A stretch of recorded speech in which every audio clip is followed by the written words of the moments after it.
Good morning, good afternoon, good evening, and welcome to the concluding part of Gasworld's Helium series of webinars, sponsored by Evonik.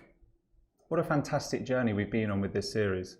In addition to the great insights we've shared, one of our favourite things about our Helium webinars so far has been you and your engagement and enthusiasm. We've seen some great Q&A sessions unfold, great dialogue in the chat room, and some really warming feedback too. It makes us even more emboldened to do it all over again here today. So let's dive into Helium Markets one last time after this short pause.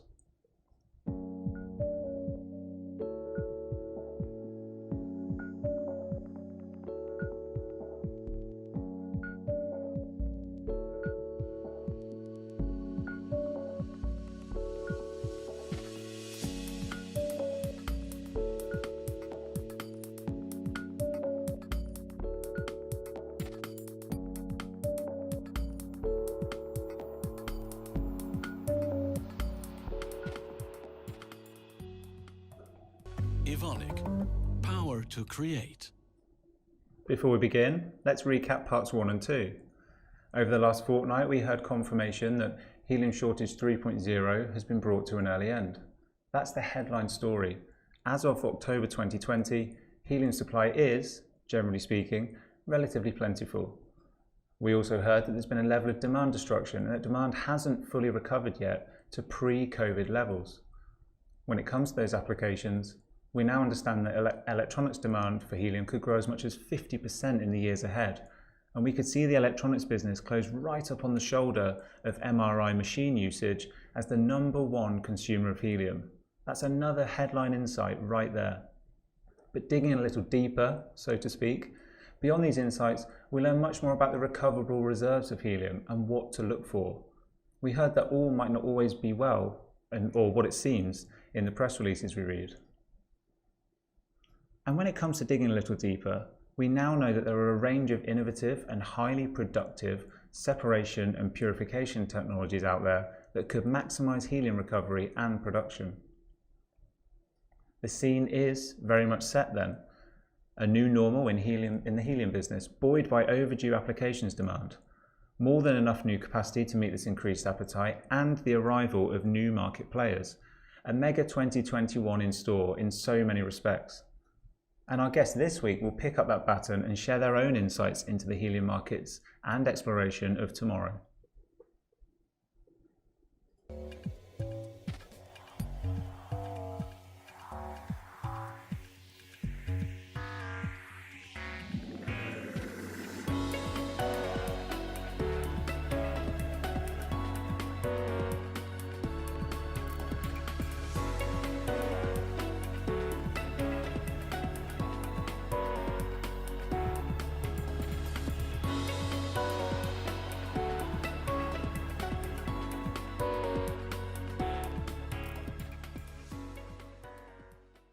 Evonik, leading beyond chemistry. First up today is Roland Kukler, Head of Business Development for Helium and Gas in the Asia-Pacific region for Uniper Global Commodities. Roland moved to Uniper's helium team, based in Singapore, in 2018 and works across helium sourcing, helium deliveries and supply contracts, and helium storage opportunities, with the main focus clearly on the Asia-Pacific region. Roland, we tend to check in with each other on a fairly frequent basis on helium developments, but perhaps you could tell us here what the state of play is in the APAC region today as you see it, and what role Uniper is playing here.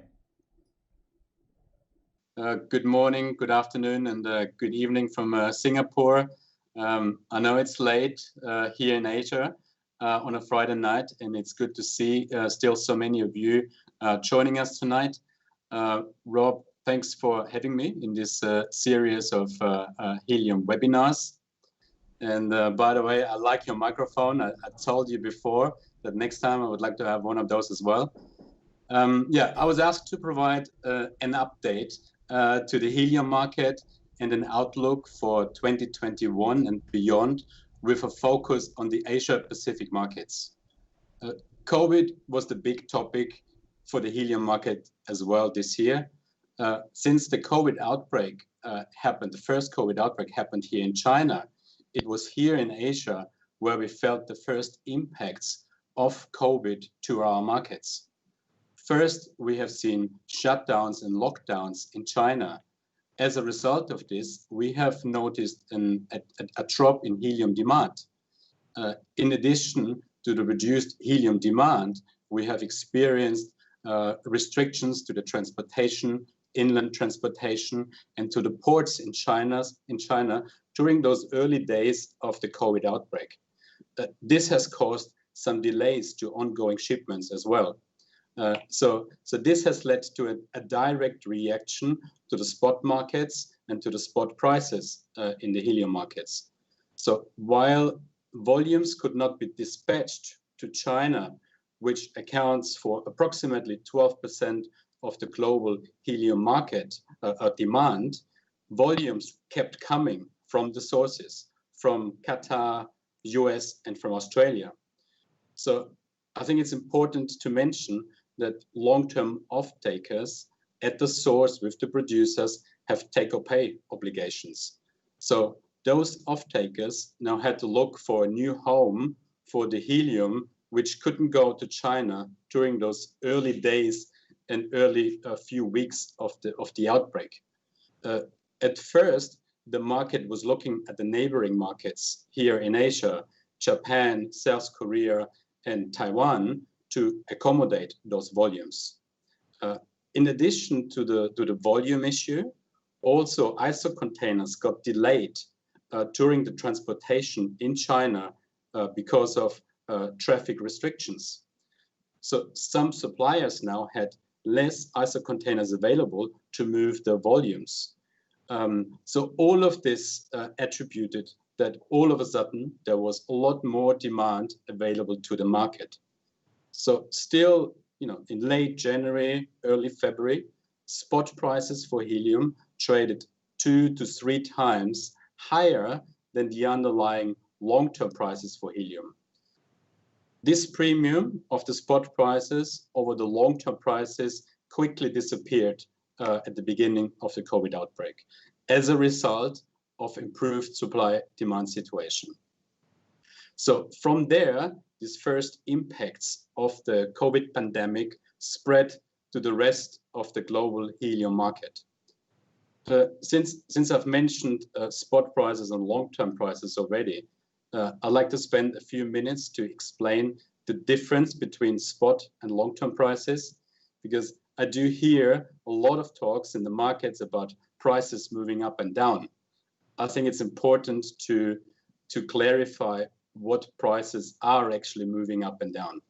So a spot contract is a contract buying and selling of helium in this context for a prompt delivery, for delivery within the upcoming weeks.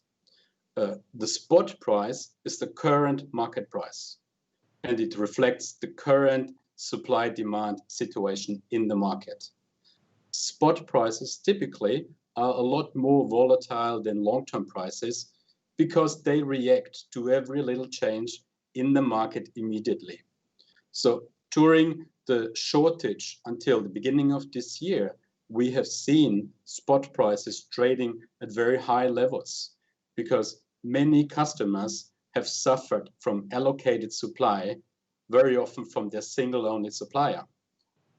Also, the spot prices have been the first prices to react to the COVID outbreak, and as a result of the better supply-demand situation. A long-term contract is a contract to perform over many years. It sets volumes and pricing mechanism, again, to work for many years. Long-term prices are typically only adjusted once a year. So the vast majority of long-term prices are linked to some pricing benchmarks. So the helium market in the past widely used the BLM index such as a reference. So since there is no new publication to the BLM index, this has been partly be replaced by using consumer price indices as well. I do believe that the market is looking and waiting for a new BLM index-like pricing benchmark I think this would be helpful going forward. But coming back to the long-term prices, because of the pricing mechanism, react to a lesser extent to rather short-term events. So therefore, they are less volatile than the long-term, than the spot prices.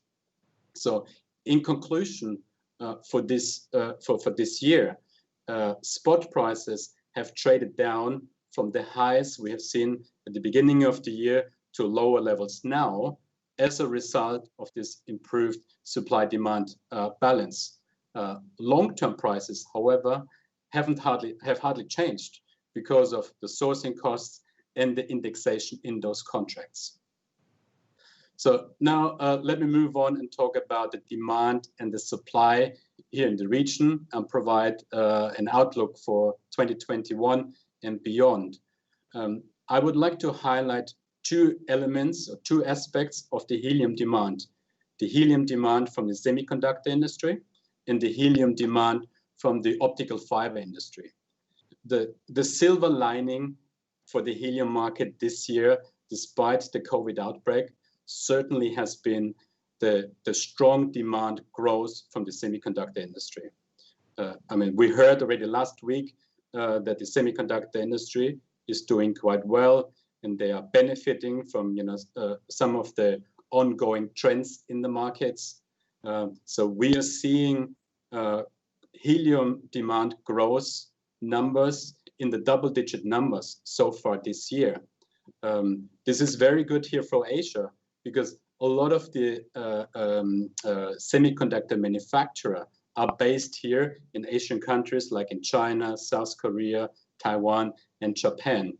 So the helium demand growth has really helped here in the region, the helium demand to recover, and obviously has been very good for the overall helium markets. Looking forward, we do expect this helium demand growth to continue. We are seeing a lot of new semiconductor plants, fabs under constructions, and they will come online over the next few years, and they will add more helium demand to the market. The disappointing area within the helium demand has been the demand reduction from the optical fiber industry. So this was a demand in previous years, which was fast growing, but has significantly turned down in the last year. The losses in the helium demand from that industry could be explained by substitution, the installation of more helium recovery systems, efficiency gains in the manufacturing process, and overall just a lower demand for optical fibers. This could be a result of infrastructure delays, also due to COVID and so forth. It is hoped that at least partly the demand in that market segment will recover in the coming years as well. Now I would like to move on to the supply here in the region. The Darwin helium plant is the only helium production facility in the Southern Hemisphere and here in the Asia-Pacific market. And it is obviously in close proximity to the Asian demand markets as well. The helium is a byproduct to the LNG production in Australia. It is using the tail gas, the waste gas of the LNG production to extract helium. So therefore, the helium production depends on the LNG production. Since start of the operations in 2010, the Darwin helium plant in Australia has successfully delivered helium also to the Asian markets.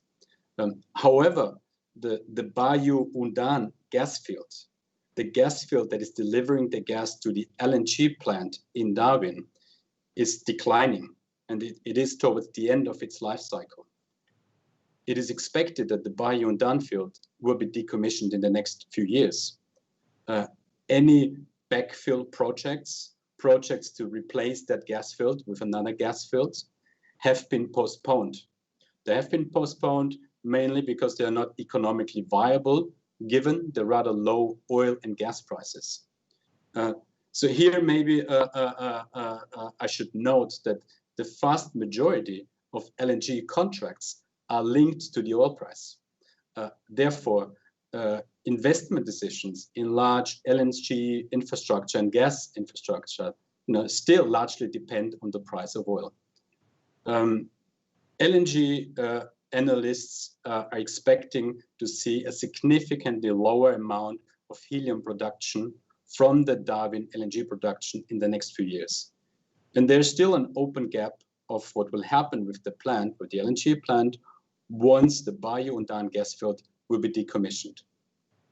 So in summary, we do see risks to existing helium production.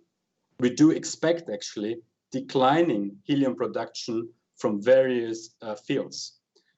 So the timing and the extent of this declining helium production is something that's going to be very important for the market as well. So something to watch out for in the coming years.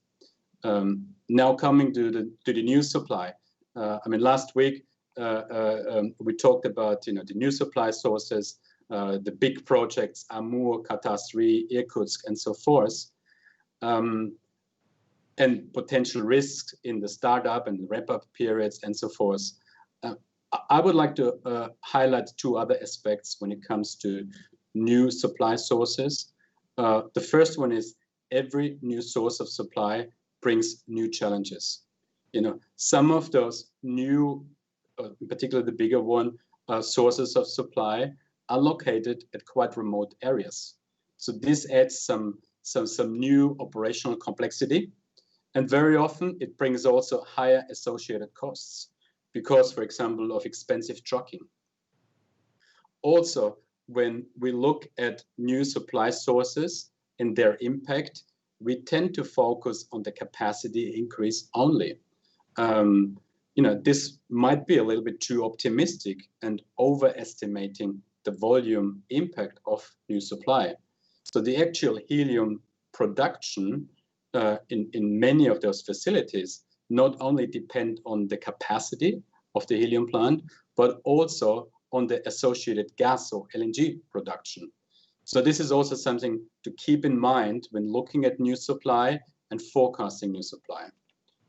So what do we expect for 2021 and beyond? For 2021, most certainly it will depend on the pace of the demand recovery on one side, and the timing of new supply and the extent of declining existing productions on the other side. We are positive, driven also out of Asia here with the semiconductor industry, that the demand will continue to recover quickly. The timing of the new supply coming online is a bigger question mark. It also should be assumed that the vast majority of this new supply is already contracted long term. So any delays in the startup and the ramp-up period of those new sources of supply could easily lead to further market tightening or certainly more volatility in the spot markets. So in summary, for 2021, we do expect to see further volatility due to those uncertainties. In the long run, we do see a need for more diversification, more diversified supply portfolios, more flexibility. The helium market truly is becoming more global. Supply is not US dominated anymore. Supply, comes from various areas across the world. The demand is popping up in different areas here in Asia, Southeast Asia, or in the Middle East, for example. So our long-term outlook for helium is positive. We do see continuing strong demand for long-term supply. We do believe access to long-term supply, long-term contracts will be key for producers and for the consumers, and relying on short-term availability will be a much riskier option. So thank you for your attention, and I'll look forward to your questions later. And I hand back over to Rob. Thanks, Roland. So if I can just push you a little bit further on the helium markets evolving next year and also post 2021 in the Asia Pacific region in particular. Do you share the views then of our previous webinars that there will be this fairly plentiful supply? Yeah, I mean, as I said before, it will depend on the timing. I mean, when we look at our supply-demand forecast, we do look at it over an extended period of time. So we look at the time from now 2020 to 2030. We do expect a good demand growth, and when we add up all the new supply and then average it over a year, then it will match our demand growth expectations pretty much over the period of time. And then certainly, there will be timing issues. Potentially, when new supply comes online, then you will see an oversupply.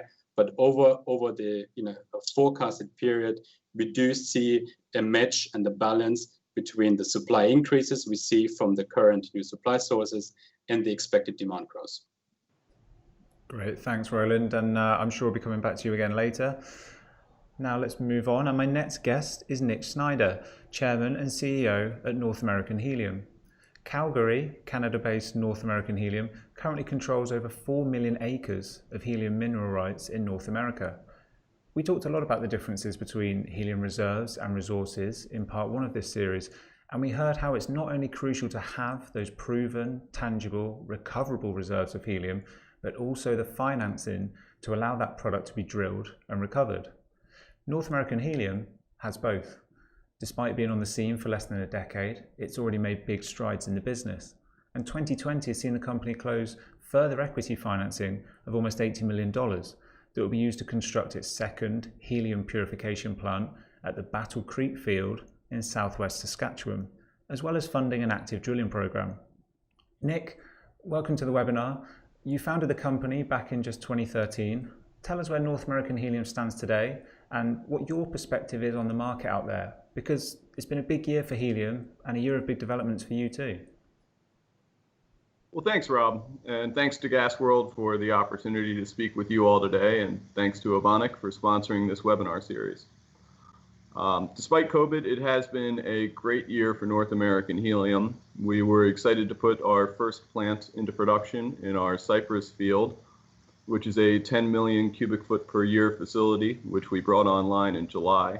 And we'll be selling all of the production from that facility on the long-term contract to a single customer. So that was certainly a big step for our company to put our first field into production, and really is the culmination of a tremendous amount of work of drilling multiple fields, as well as on the engineering side, which is a key component of shifting from a resource into a reserve, is proving the economics of development. And we're certainly very fortunate up in Saskatchewan, not only to have roads and electric power and the other logistical needs that make a project economic, but also because our fields are nitrogen-based rather than hydrocarbon-based. We don't need to build large pipelines to move CO2 or methane. And beyond that, from the standpoint of the process technology that you've been speaking about a little bit, it's actually, because both helium and nitrogen are inert, it's more economic and allows you to run a facility for a much longer time, because it's a lot easier on the membranes themselves to not have any sort of volatiles in the gas stream. So we're excited to have that field in production, and it's been running at nameplate capacity and should do so for quite some time. About 10 miles south of the Cypress field is our Battle Creek field, which is another field we've been drilling and testing for quite some time and have a significant amount of proved reserves there. And we've ordered a plant from Air Liquide. That plant will be online by the middle of 2021.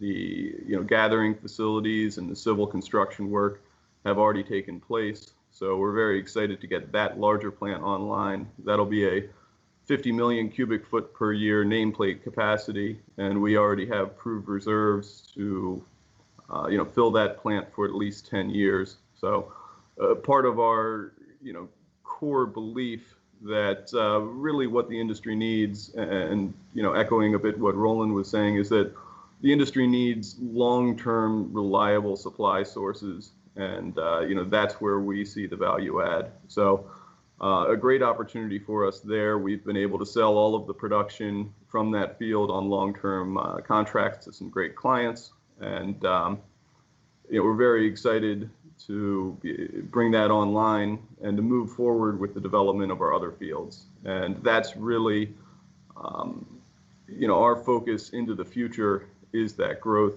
As you mentioned, we were able to raise a significant financing this year, both from a great new institutional investor as well as with the support of two of our existing institutional investors who participated in the round. So we're well funded, not just to build these facilities, but to really focus on developing additional fields. As we've now de-risked the technology, we've shown these fields produced, we've shown that the economics are as expected, that the technology works as expected, and that the logistics are not a problem for our customers. So very excited about that, and allocating a significant amount of that financing towards exploration and development of other fields. As you said, we now have 4 million acres of long-term land holding. So it's a tremendously large area that's highly prospective for helium, but it's in that resource category. So we have a number of fields that we have drilled successful wells into, tested successful helium wells into, flowed helium, but until we can fully prove up that critical mass, there's still more work for us to be done. So we have one field we've just, in the last few days, drilled our third successful well into, and we're hoping to get that field fully drilled and ready to have a third-party reserve evaluation by Q2 of 2021, at which point we hope to announce a third production facility there. And beyond Saskatchewan, we also have some assets in Utah in the resource category we're very excited about, and we're hoping to have multiple announcements at the end of this drilling season in terms of moving some of these fields all the way into a proven reserve category where we're confident we can make the economic decision to build additional production facilities on those fields. Looking at the helium market, I certainly would echo a number of Roland's comments. I think there is an exciting demand story emerging after a number of years of somewhat bumpy demand due to the helium shortages. And really, I think most of the demand destruction that has taken place over the last decade of periodic helium shortages has been, as Roland mentioned, in recycling and certain applications of helium that don't really corrupt the helium with byproducts that are difficult to remove, lend themselves more to recycling. So you've seen that in MRI manufacturing. You've seen MRI machines become more efficient. You've seen fiber optic production facilities be able to recycle more helium. But we now see a much more durable demand story emerging, and that's certainly led by semiconductors. And I won't beat a dead horse on the issue, but I think an important point that Michael Corbett brought up last week in the Gas World webinar is that it's not just a function of the semiconductor market expanding. It's a function of each individual chip is now using more and more helium, whether it's memory chips moving to a stacked architecture or processor chips moving to a smaller chip architecture. The amount of helium that is required to keep these chips cool and do multiple layers in the lithography process is really going up significantly. So that's more of a secular growth story that's pushing behind a huge amount of demand growth in that industry. And we expect that to just be relentless going forward in terms of there is no good economic solution for adding recycling in those facilities. And certainly, I don't have a crystal ball on semiconductor demand, but we know the chips are getting faster. We know the memory chips are getting more complex, and we know there's going to be more of them. So I think that's just going to be a long march forward on the demand front. And the other exciting area, certainly on the demand front, is space exploration. And obviously, that's an area that's been in the press a fair amount, and there's a lot going on there. SpaceX alone, I think, is in a position to double the amount of satellites in orbit within a space of 12 months. I think their launch manifest this year is double what it was last year. And in a number of these areas, I really think it's not an exaggeration to say that there's a bit of an arms race going on, whether it's between different companies in quantum computing or semiconductor manufacturing, or between different countries. And with a lot of risk emerging around Taiwan, you've seen both in mainland China as well as in the United States a move to build new semiconductor fabrication facilities. And certainly the defense applications of space exploration, some of the infrared sensors that are being deployed that require liquid helium and cryocoolers. There's a lot going on with some huge tailwinds behind it. So we think that helium demand going forward is going to be growing, and it's going to be very robust growth on a secular basis. And beyond that, in the longer term, there's some exciting things happening with some of the small modular nuclear reactors. I think both the government of Canada as well as the United States Department of Energy have made grants to X Energy for their helium-cooled modular reactor. China is now starting up their helium-cooled gas reactor. So there's a number of new demand sources that I think are really mature at this point. This isn't a question of here's a new technology in the lab and maybe it'll work or maybe it won't. If you look at Project Loon, which spun out of Google, this is a tremendously well-funded business that is now deploying their internet balloons, certainly over Puerto Rico after the hurricane, and now in a number of African countries. And if you look at the economics of these businesses, that's why I say they're mature, because the economics work, the technology is there. If you look at Project Loon and you say, who's going to want to spend $500 million a year on helium for internet balloons? Well, take a look at any rural broadband provider. Those companies are spending $5 billion a year cutting down trees after storms and putting wires back up. So if you start to look at the cost of helium as maintenance capital expenditures, some of these technologies are clearly already mature and could start contributing on the demand side. On the supply side, I think, like many commodities, we're moving towards a shift towards sustainability. And in helium in particular, that's not just about emissions. It's primarily about reliability of supply. And geopolitical risk is first and foremost in helium. That's always been front of mind. I think the blockade in Qatar a couple years ago has been an issue. There are, depending on where you're located, some geopolitical risks surrounding supply out of Russia and the Far East. And beyond that, I think, as Roland spoke to, that there's a risk of being tied to hydrocarbon markets, because almost all of the existing helium production comes from large projects whose economics don't depend on helium. And just as with the Darwin project in Australia, if you look at the Algerian LNG facilities that are producing helium, the gas fields that are feeding those LNG facilities are in decline. The Hassi R'Mel field is becoming a smaller portion of that production. So I think there's definitely a number of risks from a number of hydrocarbon sources going forward, as well as if you can predict the price of oil 10 years from now, you probably don't need to be in the helium business. You should be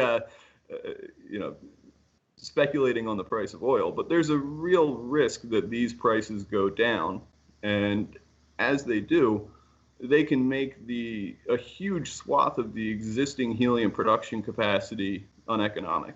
And I think that's a risk that is starting to come into the picture. And then the reliability risk in a world without significant deliverable storage. If you look at other commodities, there's huge stockpiles around the world of all of these commodities. And certainly there is still billions of cubic feet of helium in the BLM facility in Amarillo, but the deliverable capacity has gone down significantly. And that facility no longer has the ability to step in if there's a significant disruption somewhere else in the world. And we've seen that in the most recent shortages. So I think we are going to see more volatility as a result of that. One of the benefits of that situation is that the industry is looking forward. And you've seen Air Liquide construct a new salt cavern helium storage facility in Germany that would have better deliverability and won't be part of an old gas field. So I think, as Roland spoke to, depending on the timing of some of these new sources, we could see a periodic oversupply. But I think because those volumes are already contracted, we're going to see that oversupply start to refill the storage and make this industry more reliable, because that's really what the end customer wants. You don't see customers screaming about pricing. You see them screaming about reliability. And that's certainly the focus of our business, is stepping in to provide a new non-hydrocarbon source of reliable supply. And that does play into the part of sustainability that does get more play in the press, which is emissions. And being able to produce helium from nitrogen fields gives us an emissions profile that's 90 to 99% lower than the existing production of helium around the world from these other sources. So going forward, we think our customers see a lot of value in that as well. And that value really isn't from a PR perspective as much as it is from a lowering of risk going forward. If the world looks different 10 years from now, we're seeing a major interest in customers wanting to shift a portion of their supply to non-hydrocarbon sources of helium. So it's an exciting time for our company. It's an exciting time for the helium market. And thank you again for the opportunity to participate again today, Rob. Well, thank you, Nick. And I just want to pick up on a bit of an undercurrent there in your talk. As you alluded to there, North American Helium is unique in that it has made a substantial commitment to finding and developing new large helium fields rather than exploiting existing discoveries. Is this the way you see the market going? Does it have to be sustainable? Well, I would say that all of the existing discoveries were discovered in the 1960s, essentially. There's one or two from the 1980s, but really that was when there was a lot of oil and gas drilling going on. And because the U.S. enacted their original helium legislation at that time, they mandated that every gas field should be tested for helium. So almost all of these discoveries come from oil and gas drilling in the 1960s that found some helium but hasn't been produced yet. And I think, we're investors in our business and we look at other opportunities. And as an investor, what we ask ourselves is, we've seen 3 major global shortages of helium over the last 12 years. And if there's an existing opportunity that wasn't exploited during any of these 3 major helium shortages, is it really that good of an opportunity? And, I think there was certainly in the first webinar in this series a discussion of resource versus reserves. And I think, there's confusion around that because a well that produced helium might not be economic. And we sort of think about it in terms of, if I could make an analogy, if you find a cardboard box in your basement that says baseball cards on the side of it, that's a resource of baseball cards. You might open it up and there might not be anything in there, or there might be baseball cards. But if you open it up and there's baseball cards, it doesn't mean that it's worth anything. It's only when you go to an appraiser and a third party can take a look and say, hey, this is a good card in good condition, you'll get $100 for it. And I think that crucial step has been missing in this industry. And really it's, I certainly understand the need for startup companies to get financing, but I think, the upstream industry has actually raised its own cost of capital by not de-risking things to a sufficient amount.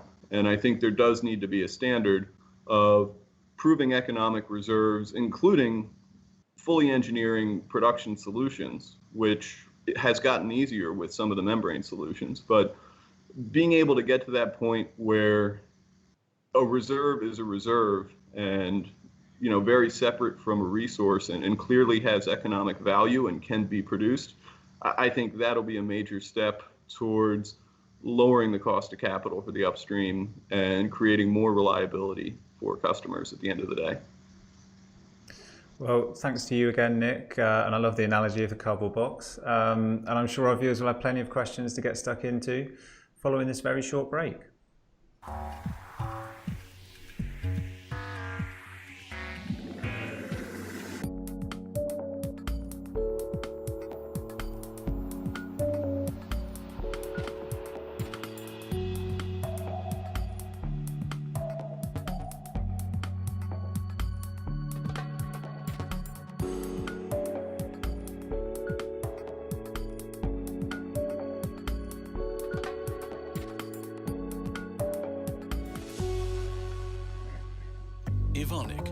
Power to create. Welcome back, and now it's time for all that Q&A, and I can see the questions pouring in already. Nick, I'd like to come to you first, if I may. I asked you earlier if you felt that identifying and developing new large helium fields was the way forward for the helium business. As a follow-up to that question, do you expect to see more emphasis on the separation and purification technologies too, to sort of maximize these new helium plays?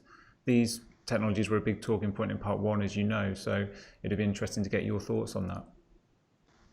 Yeah, I think the two go hand in hand, absolutely, because the reason we're so focused on finding larger fields isn't just because the customers would like to see a longer production profile.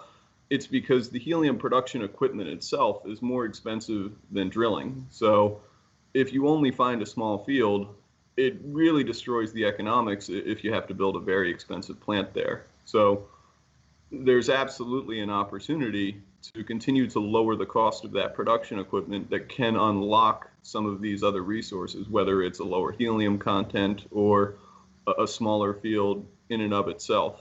And we're certainly working with some industry partners on that. At our Battle Creek field, we're building a membrane test bed into that facility so that they can move out of the lab a little bit and start testing some of these things in the field, because it's going to need to be a larger field or a cheaper production plant, one of the two, and we're glad that there's some very smart folks working on the second one. Sure, thanks, Ryan. And if I can just stay with you for a second, I wanted to ask, is it hard finding the investment you need to commit and follow through on these big projects? What's the market like for these kind of investments? I guess it's pretty strong. I think our company is quite unique in a number of ways that we've benefited from being in Saskatchewan, where they have helium regulations, so that a helium permit in Saskatchewan effectively lasts over 20 years and gives you the time to put these facilities, to do the exploration and development and to go forward with a production plan that makes sense. If you have an oil and gas lease in most parts of the world, which is what you need for helium, that might have a 3 or 5 year term. And it's pretty difficult to get one of these production plants moving that quickly and to prove up the reserves and do things properly.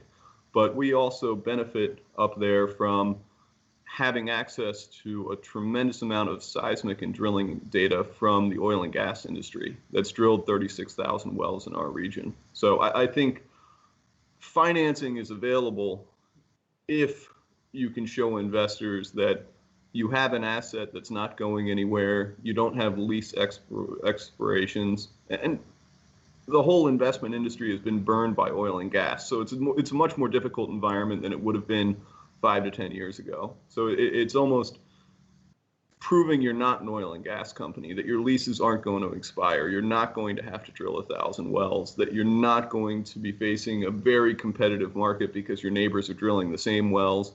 And I think the investment is absolutely there, but the risk profile really needs to change to expand the upstream. And there's a lot of money in infrastructure funds that really won't come near something like this yet.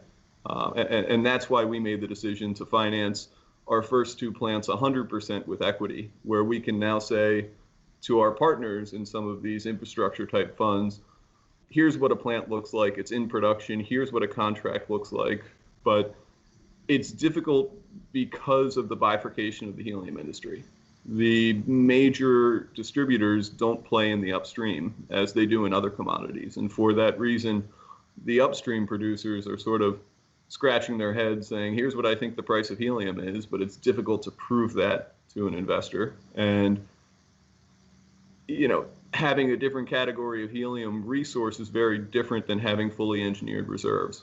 So I think the industry is moving towards being a more investable asset class, but really, we've been quite fortunate with our situation in Saskatchewan that the great long-term economics we have there have allowed us to attract a lot of capital. Okay, well, thanks for that very detailed explanation. Actually, that was great.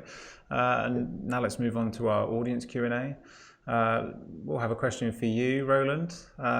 Someone said, thanks for the great speech. And talking about the Darwin plant, it's supposed to be stopped or I guess postponed around 2023 for a long repair or maintenance operation. What are your expectations about helium production there and when the plant will return back on stream? Right. Obviously, I don't have detailed inside information from the analysis which is available to me. There's been some backfill projects, as I mentioned before.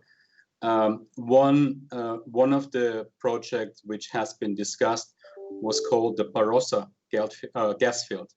But again, the financial decision to develop and link the Barossa gas field to the Darwin LNG plant was postponed earlier this year. Overall, in any of those prospects, to my knowledge, the helium content is much lower than for the existing Bayu-Undan gas field. So I think it would be difficult in terms of the helium content to replace the existing Bayu-Undan field with another source. Okay, great. And we'll stay with you there, Roland. I should caution here for viewers, Roland is not a consultant. However, it appears you do get some questions here for the Asia Pacific region. Art would like to ask you, as we know, Asia is the largest market for helium demand globally, and China accounts for the majority of that. What is your estimated forecast for China's helium demand annually through to 2030? Yeah, overall, we have a positive outlook for the helium demand and certainly for the region here. One of the reasons why I sit here in our office in Singapore is that, we want to be close to our partners here in the region. So, this is, the demand area.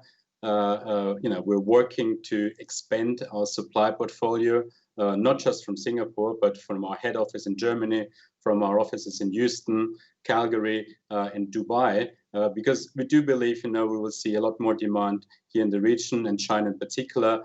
I don't have now the exact forecast in percentage demand growth for China, but certainly, this will be the biggest market, and we will continue to work on that market. And we just recently signed a new long-term offtake agreement with Irkutsk Oil. It's a very exciting project for us. It gives us the option to deliver to Europe, but it also gives us the option to deliver to the Asian market. And the proximity to the Chinese market, is certainly very interesting for this project. Thanks, Roland. And again, I appreciate you're not a consultant, so it's not your place to be giving out projections here. We'll come to you, Nick. There's been a couple of questions here I can see about the Cyprus field plant. I don't know if you're able to answer those, so we'll just put that right out there. Seems to be some questions around, was it North American Helium or Air Liquide that funded the building of the plant? Did Air Liquide build the purification system? Is there anything you can tell us about that? Air Liquide has built the plant for our Battle Creek field, which we have purchased from them. But we worked with a different industry partner on the Cyprus field, and kind of hand in hand with our thought that we should just finance everything with common equity until we can prove up all the different aspects of the upstream business. We have not partner with anyone on financing any of these plants, and we've just thought that doing it ourselves makes the most sense as we grow this business. Absolutely, and autonomous there. So Art also has a question for you, Nick, and says, thanks for the update on North American helium. You discussed some of the risks facing the industry, but how big a concern do you have with the impact of climate change starting to affect energy mix strategies around the world, specifically impacting LNG production? I certainly think that that's a risk, but I think that question is a little bit above my pay grade. Again, I think if I knew the answer to that, I should be doing something larger than being in the helium business. But it's definitely something that you already see. I think Exxon's about to write down $30 billion worth of gas fields. Certainly, the expected LNG production out of North America is going to fall short of where people once thought that was going to be. And I think, for the time being, we've seen the high water mark there. And it's just a question of how far out does the tide go? And, a big function of that is going to be how quickly does the alternative energy, both generation and storage, because these are intermittent sources other than nuclear, how quickly can those sources ramp up to keep us at a baseload level of power that is really needed. So we're certainly hoping to see fast advancement in some of these modular nuclear reactors, both to generate hydrogen as well as for desalinization. I think that's really the best solution for low carbon power. And there's some molten salt versions as well. Our preference is for the helium cooled ones, but I think overall it's something that's coming into focus, but the outlook is pretty unclear depending on what happens with some of the alternatives. Okay, so it's a concern, but we'll leave it there. We'll park that one. Let's look at a question that we've had for both of you. Potentially controversial. Let's see. Do you see helium ever becoming a publicly traded commodity? Who wants to go first on that one?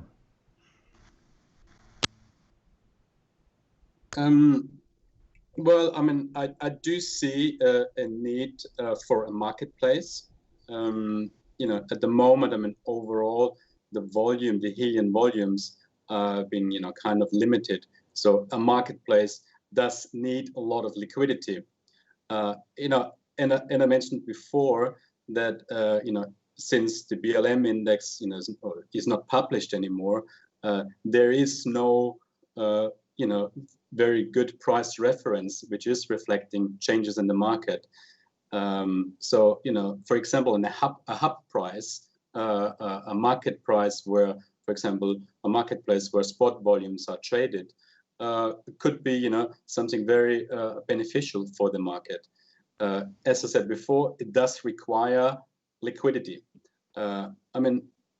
Looking here in the region, there are two big projects coming online in Russia. A lot of that volume will go through one port. So, there we would have in the future a lot of underlying supply.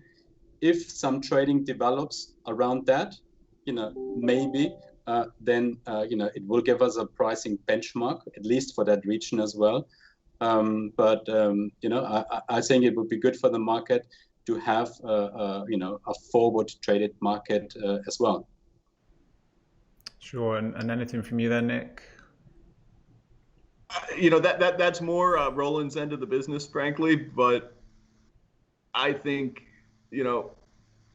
having a storage hub is really what would enable that to be a liquid market, as he says, and we would need a huge amount, much more than we have currently, of deliverable storage like that salt cavern in Germany, so that people can sell as well as purchase helium. And there are certainly alternatives that they've looked at in LNG without having that type of storage, given the volumes on the water and going through certain areas. But I certainly think it would be difficult, and I'm not sure where the industry goes from here, because I do think customers would like to see that visibility and be able to hedge their risk. And I think they'd rather pay to hedge that risk than risk shortages in the future.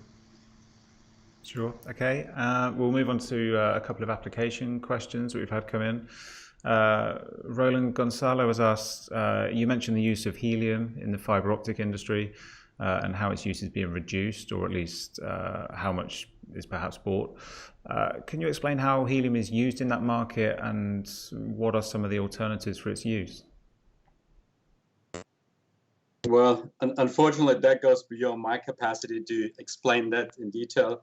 As I said, I look at the numbers, at the demand numbers, but I cannot explain you, what is going behind, what the technical specifications are. So, unfortunately, I have to give that a pass. Fantastic. We clearly at Gasol, we're very well connected in the industry with that kind of knowledge. So I'm sure we can get that response for you, Gonzalo.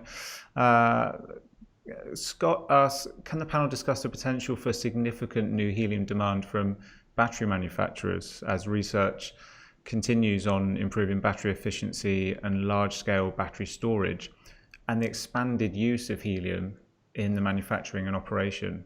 Would either of you have anything to offer on that question?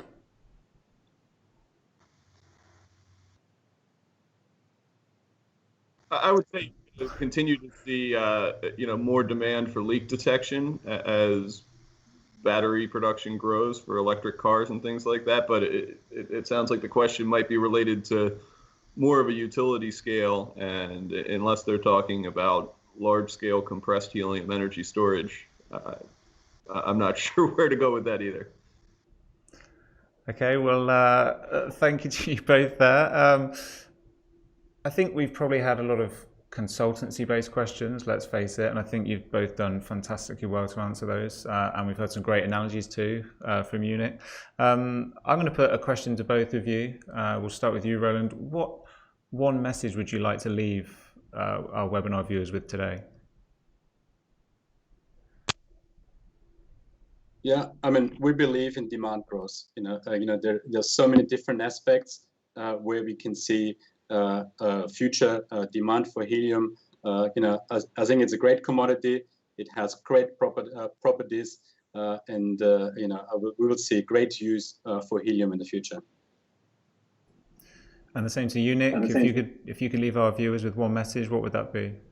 Roland stole mine, but I guess I would just echo the point that I think the upstream industry needs to continue to move towards standardization and to move from resources into reserves in a credible manner to lower the overall capital cost and attract capital to that industry, because there are tremendous risks to the existing supply and the future hydrocarbon supply, and I don't see a way to address that other than through lower cost of capital, lower cost of plants, and finding bigger fields. Well, gentlemen, thank you very much. It's been a pleasure, and thank you for those great responses. That concludes our webinar today. And again, what a brilliantly engaging discussion we've had over the last hour. I'd like to thank our guests today, Roland and Nick, as well as all of our esteemed panelists throughout this series. And on that note, I'd like to sincerely thank our series sponsor, Evonik. Finally, our big thanks go to you for watching and your own participation. We thoroughly enjoyed your attention, your questions, and your feedback over the last 3 weeks. If you missed any of the insights from this exclusive series of Helium webinars, then you can find parts 1, 2, and 3 all available for free online and on demand at Gasol TV. We look forward to seeing you all again soon. Thanks for watching. Goodbye.